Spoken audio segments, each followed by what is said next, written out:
Hello everybody, my name is Ilya. My name is Tyler. Together we make up Kovray, a couple that loves to play board games. And building ships. Never done that in my entire life. Not even a canoe? Nope. Now today we'll be taking a look at the upcoming Garphill game called Shipwrights of the North Sea. Might sound familiar to some of you because this is the Redux version. So this is a brand new game.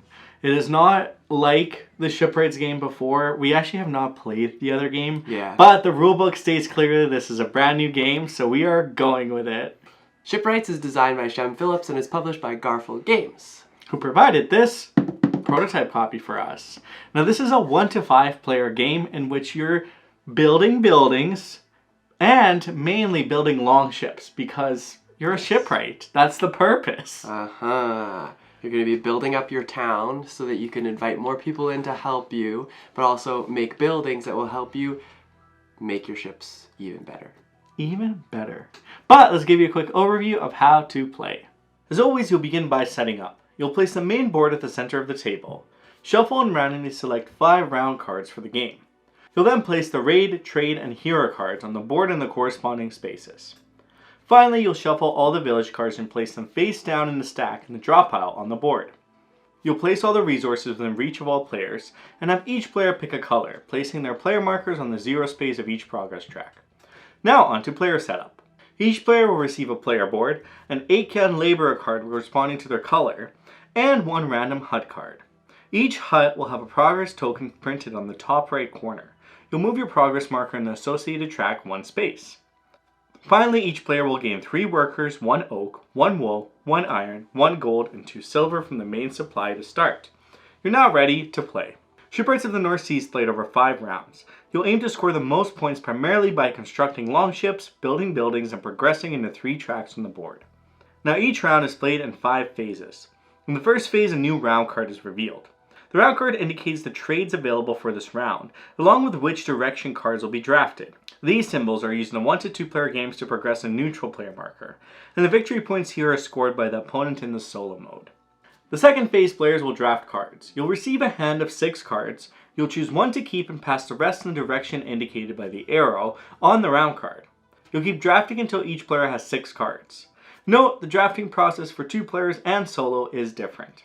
Now it's time for phase 3, take actions. In this phase, players will simultaneously carry out any actions they wish to take until every card from their hand has been played. Let's go over all the actions. As an action, you can always discard any number of cards to gain the rewards printed above the red banner.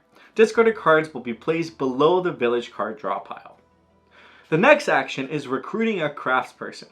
Craftspeople have skills that are required when constructing longships. You'll have 2 options when recruiting them: placing them on the leftmost empty card space of your player board, or pay 1 gold to tuck them under a building that does not already have a tucked village card. In either case, craftspeople provide 2 different skills. Major skill for no extra cost, while the minor skill will cost 1 silver to use.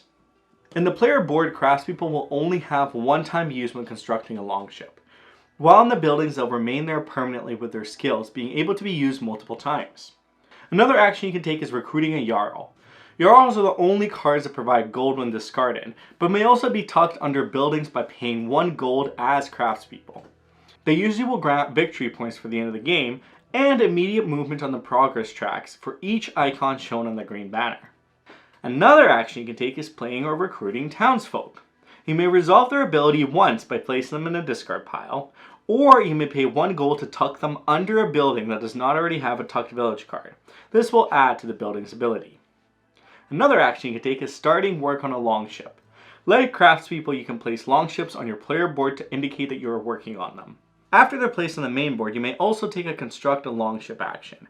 If you have the skills, workers, and resources required to construct, you'll pay all the required resources back to the main supply and place a longship above the player board.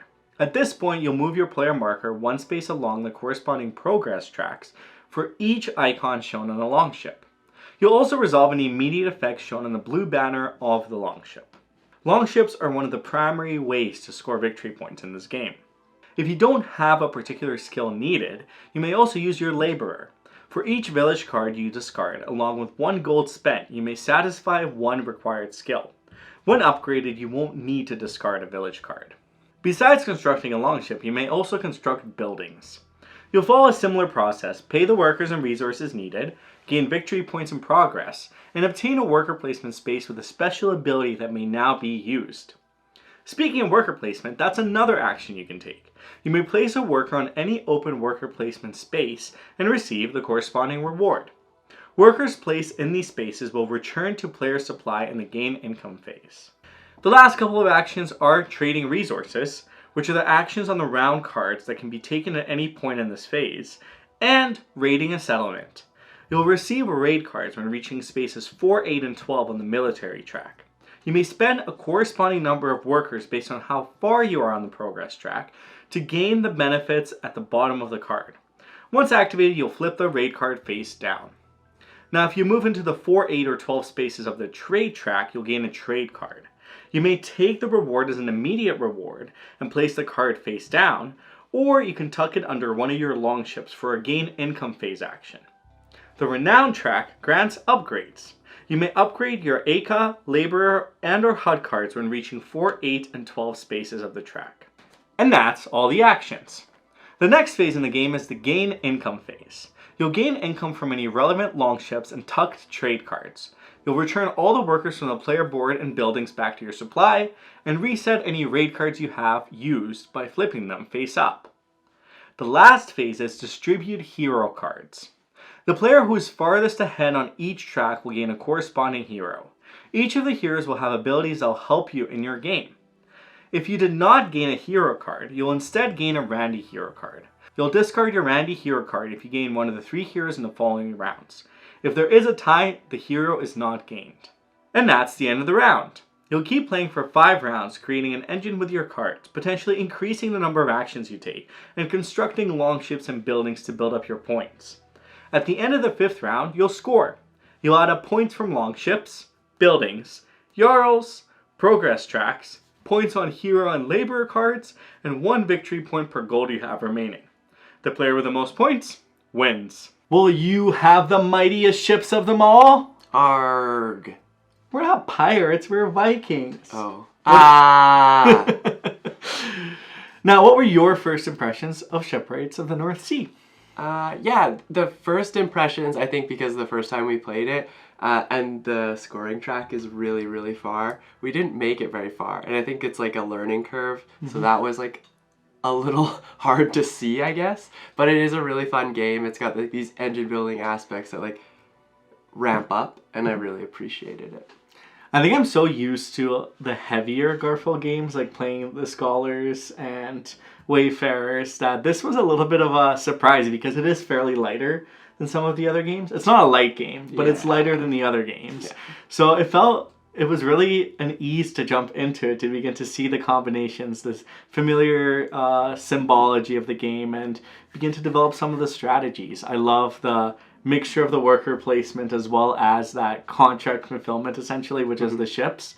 But I really enjoyed it, and I look forward to playing more. Yeah, there's like very much similarities and familiarities that you'll see like in most of the North Sea games that will carry forward. Like Ilya said, the icons, some of the characters, and even just the flow of and the pace of the game. It is lighter than the South Kingdom, or the South Tigris, and also the West Kingdom. I would say it is on the lighter side, but it is not easy. There's a lot going on, and yeah. Mixtures. But, let's jump in. Why should you check out Shipwrights of the North Sea? Well, I particularly enjoy this game because it's simultaneously played. So you'll draft all your cards, and then once everybody has 6 cards total, you could kind of just go for it. And I think that's really neat, being able to all do it at the exact same time. It makes the game go by a bit faster, and yeah, like smooth sailing. It reminds me of a little bit of Hadrian's Wall, where you get all the resources and you're all able to do things. And I'm curious if there was that point in the design process where it was like everyone takes an action and takes turns. And then it's shifted to simultaneous actions. I'd be really curious because I feel like a lot of games are similar, but everyone takes one action at a time. And I love that in this game, you just do your own thing because there could be so many actions that you take, especially building some of those combos and in the later rounds as well when you build up your engine. It's a lot of fun. Yeah, I mean, a lot of the things you do, well, I think everything you do, except for moving up your markers in the middle, won't impact anybody. Yeah. The reason it impacts you in the middle is because you're essentially fighting for those extra heroes. Heroes. And other than that, I think there's no direct impact from what you're doing versus what everybody else is doing. So it works out. It does.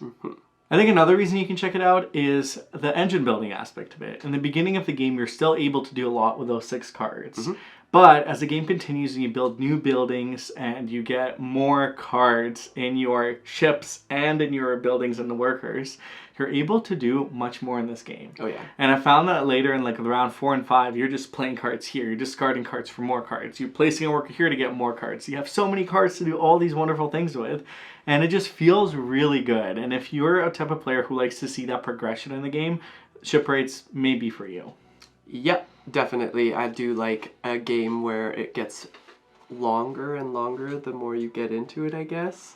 But that's just what happens when you play like an engine building type game. I think the other thing that leans into this piece is the fact that you start to figure out what's going on in the game as you play through it more and more, which means you're going to get better and better at the game. And from our experiences at least, we've had those moments where we didn't really make it very far in the first couple of games with this, and then as we got better, we could see ourselves getting further and further along the tracks and making a bit of a better strategy and better decisions. Yeah, those progress tracks are really key in your decision making. And you can build different strategies. Like maybe one game you really want to go for the military, get those raid cards and do as much as you can there. But maybe another game you want to go for the trade cards. Or do you want to mix all of them? I feel like there's so much growth that can happen game to game when you learn and try different strategies, which is something I also like to see in games because this game can be played really differently again and again. Yep. Yeah, I think that also kind of like is a good segue into why you might not want to check this game out. It's a tight resource management game, so you're going to want to be, part of it is that learning curve of learning how to spend your resources, what to do and when to do it, but because it is a tight resource management game, you've got to be very aware of all of that, and it leans into that learning curve piece, so it can be a little difficult to feel good about yourself, like, the first playthrough because you're just learning the ropes kind of thing. Yeah, the first game that I played, I built a very expensive building, pretty much utilizing all of my resources. And then I couldn't really play workers because I used all of them and there's not a lot I could do. So it kind of took me a bit to get back into the game. And of course you can, but I think you learn throughout the games, like Tyler said, of the different ways that you can play to improve your strategy. But that first play, if it could be a feeling of defeat almost, and it's not that it's a bad thing in the game, it's just part of the learning process of actually playing the game. Absolutely. Now another reason why you might not want to check it out is because it's simultaneous actions, there could be waiting periods. So maybe one of the rounds you're just done and you finish pretty quickly, you didn't have a lot of options, but Tyler over here is just playing cards, getting new cards, getting better. All of a sudden he has 2 Longships up and you're just sitting there with your sole little one to start with, and it's just like, well, how did this happen? So if there is that comparison that happens and you don't like that, then this game may not be for you either. Yeah, I mean, this kind of goes into the fact of like if your gaming group is like they take their time making their decisions, like it's one thing to go around the table and have that happen, but to then be done all of your actions and have to wait for the last person. I'm not saying there's anything wrong with that, but it does cause that waiting period that might slow the game down in a unfortunate way. Absolutely. But overall, what do we think? I really like this game. It's a lot of fun. I particularly enjoy just honestly playing it with me and you. It bounces off of each other like really easily. I think we end up still going through all of the cards, which is really cool because you can kind of like filter your deck based on what you're getting. And card draw is an important thing in this game, and I love that. So, I'm a huge fan of Shipwrights. I didn't when I first read the rules, I'm like, let's see how this will work. But when we played it, I wanted to play it again and again and again. And I'm really curious how this will fit with other Garphill games as well. Because I think one of my favorite introductory games to Garphill games is Architects of the West Kingdom. But I feel like this one might be an alternate to that as well. Yeah. Because it introduces so many of those core aspects like engine building, like worker placement, like contract fulfillment, that is carried on through so many other games that I feel like this is going to hit our table quite often. Yeah, I'm excited to show it to people, and we're excited to share it with you. If you want to learn more about Shipwrights of the North Sea Redux, then you can check out their Kickstarter page. We will link it down below for you folks to check out. And if you have any questions around Shipwrights, we're definitely happy to answer them in the comments down below and chat all the Longships with you. Now, for our question of the day, what is your favorite type of vessel? Is it a longship? What type of vessel? Kayaks. They just came out with Oru kayaks. They're like origami kayaks. You can fold them into like a suitcase thing, and they fit nicely in the back of a vehicle. That's very cool. Yeah. I would like one of those huge pirate ships. Oh. Like a war brigade. Oh. It's just like big, and the sails are massive. I'm just chilling. And you're just in your little origami kayak. Yeah. But, you know, we get to share both the big vessels. Well, mine's not really a big vessel. It's a single person. It could be big. It could be a big kayak. Well, let us know in the comments down below what type of ship or vessel that you enjoy or want to have. Maybe there'll be some educational moments in there. And if you enjoyed this video, be sure to hit that thumbs up button, hit that subscribe button if you're new here, and follow along because we make weekly board game content. That we do. Have a good rest of your day. Bye.